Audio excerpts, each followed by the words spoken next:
যারা যারা বার্ধক্য ভাতা পাচ্ছেন তাদের জন্য কিন্তু খুশির খবর আজকের ভিডিওতে। নতুন বার্ধক্য ভাতা অনেকেরই অ্যাকাউন্টে কিন্তু ঢুকে গিয়েছে। আর কাদের অ্যাকাউন্টে ঢোকে না, যারা পুরনো বার্ধক্য ভাতা পাচ্ছেন, দীর্ঘদিন ধরে বার্ধক্য ভাতা পেয়ে আসছেন, তাদের কিন্তু ঢোকেনি। আর কিছু কিছু জেলাতে, যেমন পূর্ব বর্ধমান, দক্ষিণ চব্বিশ পরগনা, বাঁকুড়া, এই কয়েকটি এবং হুগলির কিছু অংশ, এই কয়েকটি জেলাতে খবর আছে যে তাদের বার্ধক্য ভাতার টাকা ঢুকে গেছে। গত 2 মাস অর্থাৎ নভেম্বর এবং ডিসেম্বর 2 মাসের বার্ধক্য ভাতার টাকা কিন্তু বাকি ছিল। আর আপনাদের জন্য খুশির খবর আজকে এটাই যে 1 মাসের টাকা ঢুকেছে। মানে 2 মাসের টাকা ঢোকার কথা ছিল, ডিসেম্বর মাসের শেষ সপ্তাহে বার্ধক্য ভাতার টাকার কিন্তু পেমেন্ট দেওয়া শুরু হলো। 2000 টাকা ঢোকার কথা, কারণ নভেম্বর প্লাস ডিসেম্বর 2 মাসের টাকা বাকি ছিল, না ঢুকে অনলি 1 মাসের টাকা ঢুকেছে। মানে অনলি 1000 টাকা করে পেয়েছেন। তো কবে বাকি টাকাটা পাবেন সেই বিষয়ে কিন্তু এখনো পর্যন্ত কোনো আপডেট খবর পাইনি। তো যাই হোক, ভেবেছিলাম যে এই ডিসেম্বর মাসে হয়তো আর বার্ধক্য ভাতা ঢুকবে না, কিন্তু যাই হোক 1 মাস করে টাকা কিন্তু অলরেডি দিয়ে দিয়েছে। এবার আপনাদের অপেক্ষা করতে হবে জানুয়ারি মাসের বার্ধক্য ভাতা পেমেন্টের জন্য। তবে আমার মনে হয় যারা যারা এই মাসে 1000 টাকা করে বার্ধক্য ভাতা পেলেন, তাদের 1000 টাকা করে আর বাকি থাকলো, তারা কিন্তু প্রত্যেকে জানুয়ারি মাসে আপডেট টাকা পেয়ে যাবেন। কারণ এই ডিসেম্বরে কিন্তু সরকার একটু চাপে ছিল, সেই জন্য মনে হয় পেমেন্ট দিতে এতটা লেট করলো। কোনোবারে কিন্তু এতটা লেট হয় না, কারণ বার্ধক্য ভাতার পেমেন্ট দেওয়া হয় 10 তারিখ থেকে 15 তারিখের মধ্যে। তাই যে সমস্ত বন্ধুরা যারা আবেদন করেছিলেন বার্ধক্য ভাতার নতুন একদম ফ্রেশ, তারা কিন্তু আপ টু ডেট মাস ওয়াইজ টাকা পেয়ে গেছেন। মানে নতুন যাদের এইমাত্র চালু হয়েছে কিছুদিন আগে, বা 24 সালের প্রথমের দিকে যারা আবেদন করেছিলেন, যাদের বার্ধক্য ভাতাগুলো চালু হয়েছে, তাদের কিন্তু প্রত্যেক মাসেই টাকা পেমেন্ট হয়ে গেছে। অলরেডি ডিসেম্বর মাসেরও টাকা ঢুকে গেছে। শুধু আটকে ছিল পুরানোদের, তাদেরও কিন্তু ক্লিয়ার হয়ে গেল 1 মাসের। মানে নভেম্বর মাস পর্যন্ত আমরা ধরে নিচ্ছি ক্লিয়ার হয়ে গেল। বাকি থাকলো ডিসেম্বর মাসের পেমেন্টটা। তো জানুয়ারিতে গিয়ে আপনারা কিন্তু ডিসেম্বর প্লাস জানুয়ারি অবশ্যই 2 মাসের টাকা পেতে পারেন, যদি এখনো পর্যন্ত সরকারের তরফ থেকে কোনো ঘোষণা করা হয়নি। এবারে যেটা আমি আলোচনা করব যে এই বার্ধক্য ভাতায় একটা কিন্তু বিরাট খুশির খবর আপনাদের জন্য আসতে চলেছে। সেটা কি? সেটা হচ্ছে বার্ধক্য ভাতার টাকা বাড়তে চলেছে। পাশাপাশি নতুন 50,000 যেই নামগুলো ভেরিফিকেশন কমপ্লিট করা ছিল, সেই 50,000 নতুন বার্ধক্য ভাতাদের টাকা কিন্তু দেওয়া শুরু হবে জানুয়ারি 2025 সাল থেকে। হ্যাঁ বন্ধুরা, ঠিকই শুনছেন কথাটি। কারণ নতুন যারা আবেদন করেছিলেন তাদের ভেরিফিকেশন কমপ্লিট। মুখ্যমন্ত্রী মমতা বন্দ্যোপাধ্যায় 21 জুলাই সভামঞ্চ থেকে ঘোষণা করেছিলেন যে 24 সালের ডিসেম্বর মাসে নতুনদের বার্ধক্য ভাতা দেওয়া হবে। হ্যাঁ, কিন্তু নতুনদের কিন্তু টাকা দেওয়া হয়নি। তাই তাদের টাকা আশা করা যাচ্ছে যে জানুয়ারি মাস থেকে কিন্তু চালু হয়ে যাবে। লক্ষ্মীর ভান্ডারের নতুন লক্ষ্মীর ভান্ডার 2 লক্ষ মহিলাদের, 2 লক্ষ সামথিং, 2 লক্ষ প্লাস মহিলাদের টাকায় কিন্তু দেওয়া হয়েছে।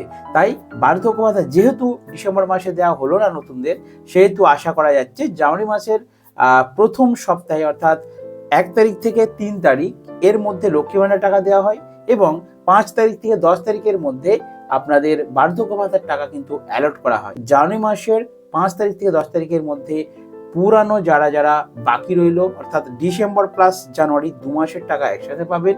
যারা যারা নতুন বার্ধক্য ভাতা পাচ্ছেন তারা 1 মাসের 1000 টাকা পাবেন, এবং যাদের যাদের লিস্টের নাম আছে আশা করা যাচ্ছে তাদেরও কিন্তু নতুন 50,000 অন্তত এই জানুয়ারি মাস থেকে 2025 সালের সংযোগ করা হবে। তো যাই হোক, যদি কোনো আপডেট খবর পাই আমি অবশ্যই আপনাদেরকে কিন্তু ভিডিও বানিয়ে শেয়ার করব। তো সর্বশেষ আপনাদের জন্য, দাদু ঠাকুমাদের জন্য একটা টিপস দিয়ে রাখি, যে যাদের যাদের হলো না, যে সমস্ত দাদু ঠাকুমাদের বার্ধক্য ভাতা এবারে চালু হলো না বা অ্যাপ্রুভ হলো না, তারা তাহলে কি করবেন? তো তাদের জন্য এটাই বলবো যে আপনারা দাদু ঠাকুমারা একটু অপেক্ষা করুন।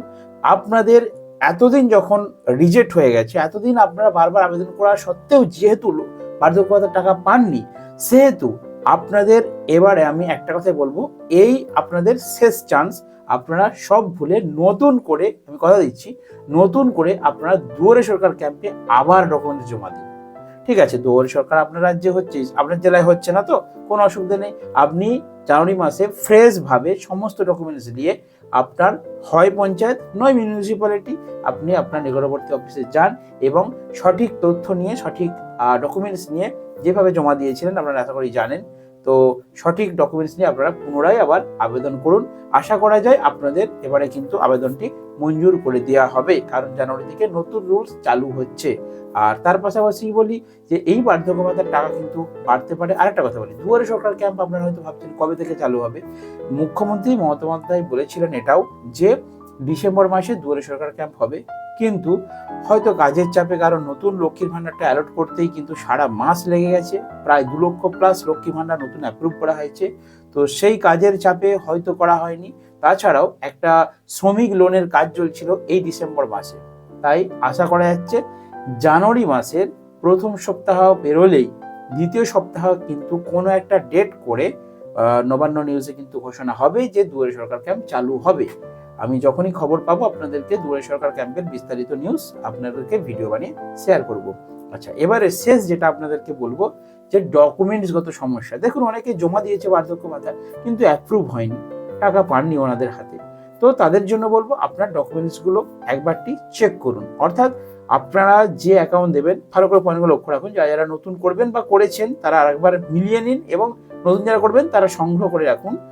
যে ব্যাংক অ্যাকাউন্টটা দেবেন সেই ব্যাংক অ্যাকাউন্টে অবশ্যই আপনার আধার লিঙ্ক থাকতে হবে, 1 নম্বর। 2 নম্বর, যেই ডকুমেন্টসগুলো আপনারা জমা দেবেন, যেমন Aadhaar card, voter card, PAN card, bank অ্যাকাউন্টের জেরক্স, ঠিক আছে? তো প্রত্যেকটা কার্ডে আপনার যে নাম সেই নামের বানান যেমন ঠিক থাকে। 3 নম্বর, বার্ধক্য ভাতা চালু হয় ডেট অফ বার্থ ধরে, অর্থাৎ আপনার 60 বছর কমপ্লিট হয়েছে কিনা, এটা হচ্ছে মেন ফ্যাক্টর। তো আপনারা যে ডকুমেন্টসগুলো জমা করবেন দেখে নেবেন রেশন কার্ড, প্যান কার্ড, আধার কার্ড, ভোটার কার্ড, এই 4টেতে আপনাদের ডেট অফ বার্থ মানে জন্ম তারিখটা একদম ঠিক আছে কিনা। 4টে ডেট যেমন ঠিক থাকে, এবং হিসাব করে দেখে নেবেন যেমন 60 বছর আপনাদের কমপ্লিট হয়। তো আশা করি বন্ধুরা বুঝতে পেরেছেন, এবং দাদু ঠাকুমারা বাড়ি থাকলে ওনাদেরকে একটু শেয়ার করে দেবেন। আর 2 কপি কিন্তু কালার ফটো চাই। আর লাইফ সার্টিফিকেটের ব্যাপারটা বলে দিই, প্রথম যখন আপনারা অ্যাপিল করবেন বার্ধক্য ভাতার জন্য, প্রথম যখন আবেদন করবেন তখন কিন্তু আপনাদের এই লাইফ সার্টিফিকেট প্রয়োজন হবে না। লাইফ সার্টিফিকেট তাহলে কখন প্রয়োজন হয়? 1 বছর হয়ে গেলে। মানে যারা দীর্ঘদিন ধরে বার্ধক্য ভাতা পেয়ে এসছেন তাদের প্রতি বছর কিন্তু ভেরিফিকেশন করা হয়, ডকুমেন্টস ভেরিফিকেশন। অর্থাৎ পঞ্চায়েত থেকে বা মিউনিসিপ্যালিটিতে লোক গিয়ে আপনার বাড়িতে গিয়ে ভেরিফিকেশন করে যে আপনি বেঁচে আছেন নাকি মারা গেছেন, নাকি আপনার গ্রামে বাস করছেন, নাকি অন্যত্র কোথাও চলে গেছেন। তো সেটা ভেরিফিকেশন কমপ্লিট করা হয়। তো দেখা যায় প্রতি বছর ভেরিফিকেশনে কেউ না কেউ হয়তো বাইরে বাসিন্দা হয়ে গেছে বা কেউ মারা গেছেন, সেগুলো লিস্ট তারা কিন্তু ক্লিয়ার করে নেয়। তো আপনারা যদি ভেরিফিকেশন না হয়ে থাকে, যারা কন্টিনিউ পাচ্ছেন তারা ডিসেম্বর মাসে লাস্ট ডেট ছিল, লাস্ট ডেট আশা করি এক্সপায়ার হয়ে গেছে। আপনারা অবশ্যই আরও 3-4 দিন রয়েছে ডিসেম্বর মাসে, একটু পঞ্চায়েত মিউনিসিপ্যালিটি গিয়ে খোঁজ নিন যে আপনাদের ভেরিফিকেশন ডিউ আছে কিনা। যদি ডিউ থাকে আপনারা সঠিক লাইফ সার্টিফিকেট নিয়ে গিয়ে, লাইফ সার্টিফিকেট অনলাইনে পাওয়া যায়, লাইফ সার্টিফিকেট এবং আধার কার্ড, ভোটার কার্ডের জেরক্স, রেশন কার্ডের জেরক্স, সাথে 2 কপি ফটো নিয়ে গিয়ে আপনারা, এবং ব্যাংক অ্যাকাউন্টের xerox, update page plus front page, যে অ্যাকাউন্টে আপনারা টাকা পাচ্ছেন, সব কিছু ডকুমেন্টস নিয়ে আপনারা পঞ্চায়েত অফিসে পুনরায় জমা করুন এবং আপনাদের ভেরিফিকেশন কমপ্লিট করে রাখুন। তাহলে আশা করা যায় 2025 সালে আর আপনাদের কোনো বার্ধক্য ভাতার টাকা পেতে অসুবিধা হবে না। তো চলুন, ছোট্ট একটা আপডেট আপনাদেরকে শেয়ার করলাম। দেখা হবে নেক্সট ভিডিওতে। যদি আপনারা রাজ্য সরকার, কেন্দ্র সরকার বিভিন্ন খবর জানতে চান তাহলে আমার এই ছোট্ট চ্যানেলটিকে অবশ্যই একটু কষ্ট করে সাবস্ক্রাইব করে রাখুন। ভালো থাকবেন, সুস্থ থাকবেন।